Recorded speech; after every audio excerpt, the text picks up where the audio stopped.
Yo, yo, yo, yo, yo. Guess who's back? Guess who's back? Yeah. Thank you all so much for tuning in to my podcast, Censored Emotions. I am your host, Joey Javale. I know. It's been a little minute, but that's how I like things to be, you know? Thank you all so much for tuning in. Thank you all so much for requesting another episode, letting me know that you're waiting on the next episode. Yo, I really appreciate that. Also, let me just go ahead and make this announcement. My birthday was June 4th. Your boy turned 41. Yeah. Okay. A year that I didn't think I would see. So thank God for that.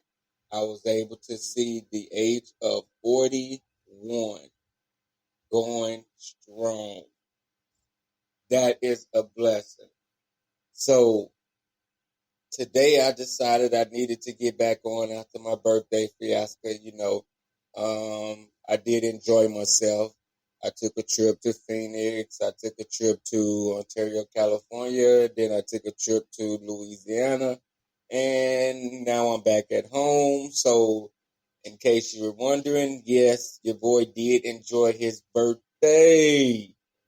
Yes. So, now that that's over with, it's time to get back into the real life, So, I kind of wanted to come on and talk to you all a little bit today because I've been having conversations.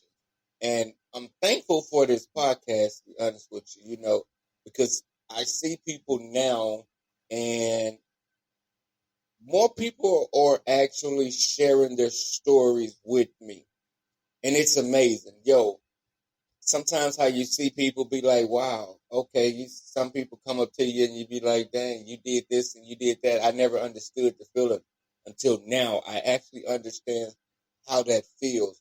It feels good to know that not only are people listening to you, but they're also understanding you and relating to your circumstances.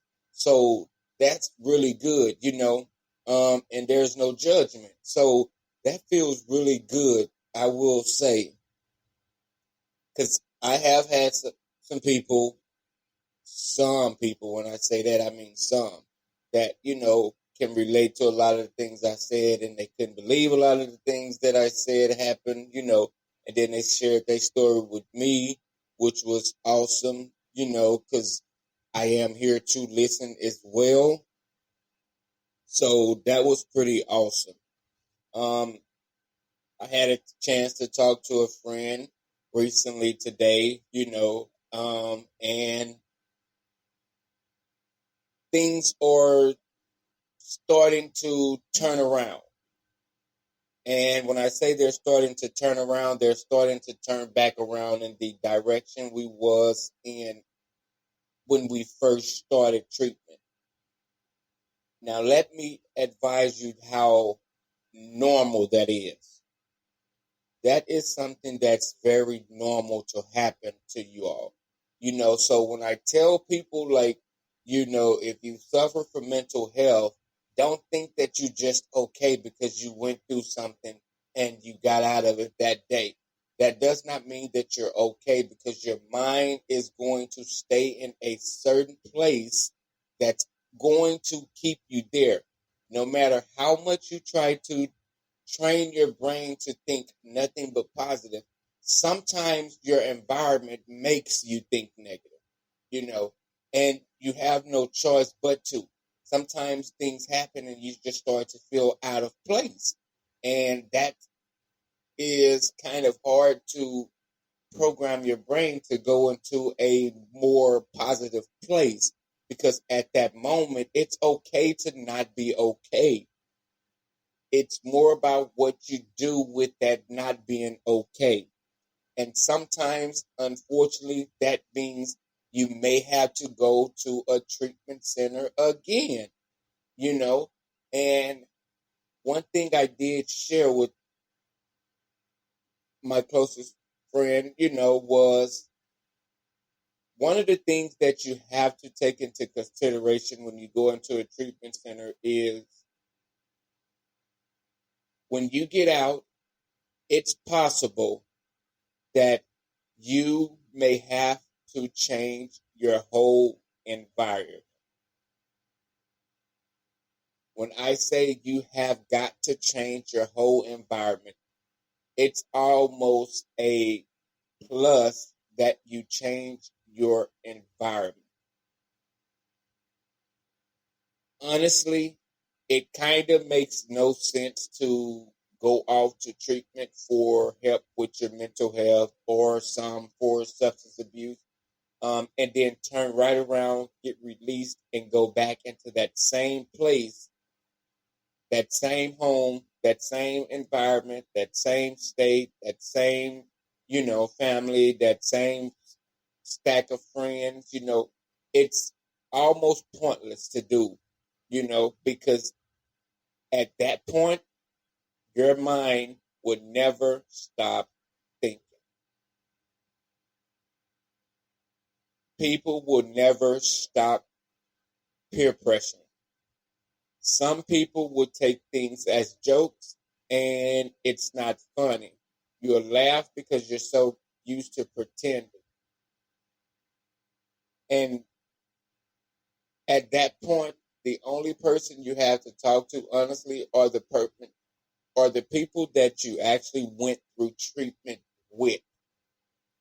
Because not everyone is going to understand, and a lot of people are not going to admit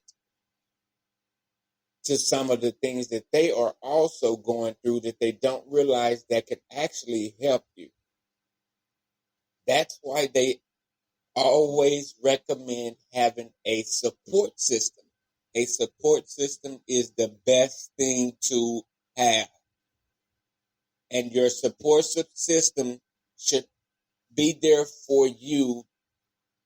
They should be a listening ear for you, as well as you should be the same for them. You know, um, sometimes if they cry, just listen. A lot of times it's not good to give feedback, and don't always change the subject until, well, that happened to me or this happened to me, because at that point you're taking away from what they're feeling.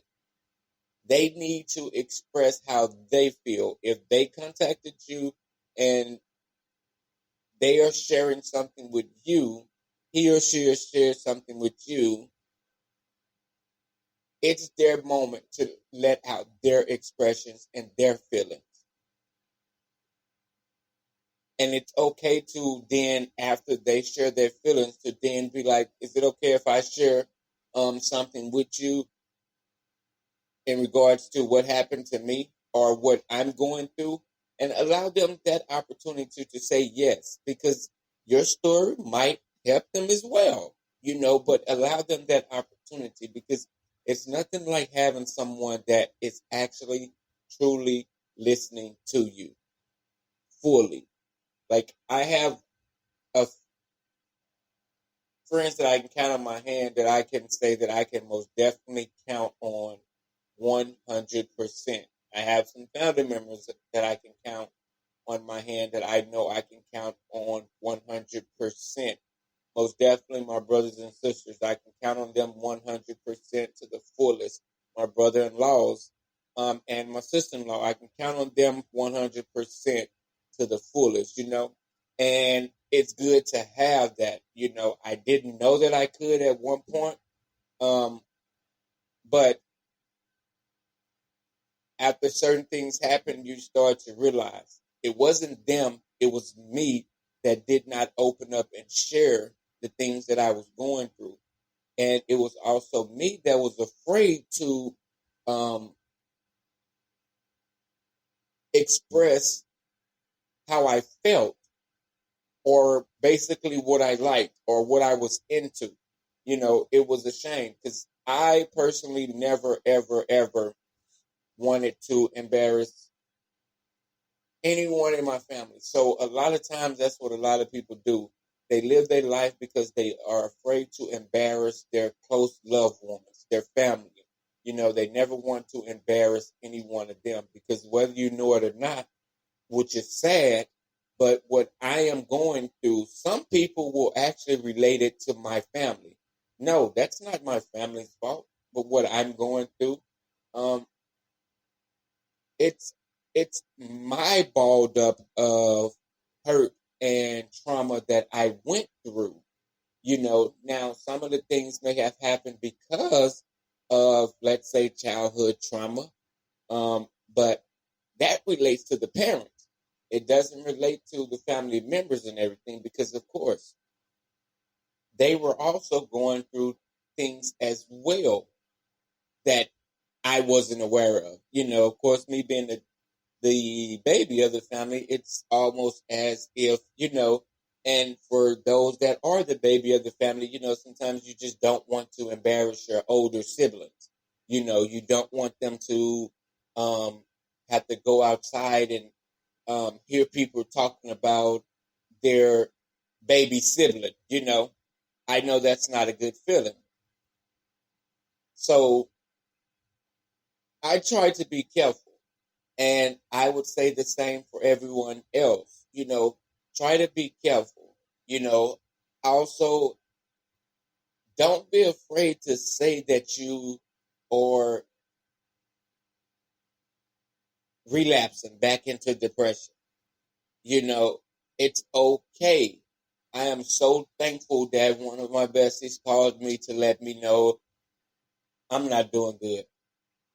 I'm not doing good at all. The thoughts of suicide is coming back. That feeling is coming back. It's an honor to be able to get that type of call from your loved one, you know, to let you know that they're going through that. And I'm so thankful that I was able to accept that call. So, with that being said, yes, I'm going to check on them even more frequently, until either they're going back to the treatment center, and that's fine. It's possible. You can do that. Get yourself together. Get yourself okay. Like I said, those treatment centers are not there to fix you. They're there to help you and cope with you. And unfortunately, a lot of times you feel more comfortable around those that understand you, those that are going through the same thing you're going through, because we all need someone to talk to. We all need someone to share our hard times with.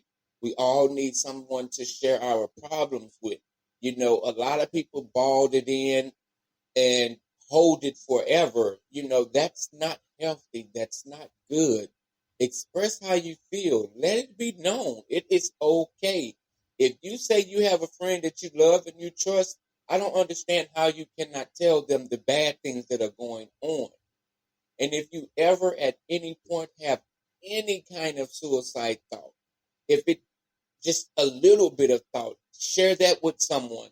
Let someone know. Because it's nothing like committing suicide and not telling anyone.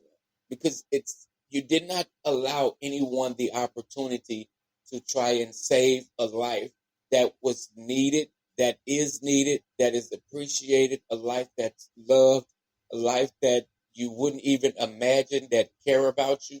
And sometimes, unfortunately, you may have to share your story. It is okay to share your story.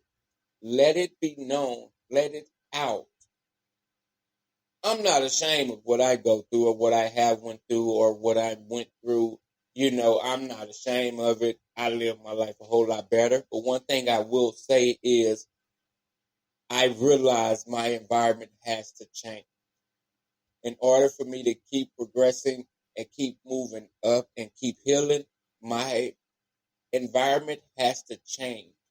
I have to get into a place to where I feel more comfortable, more appreciated. And not to say that I don't feel appreciated by my loved ones, because they did do something special for me for my birthday, so I really appreciated that.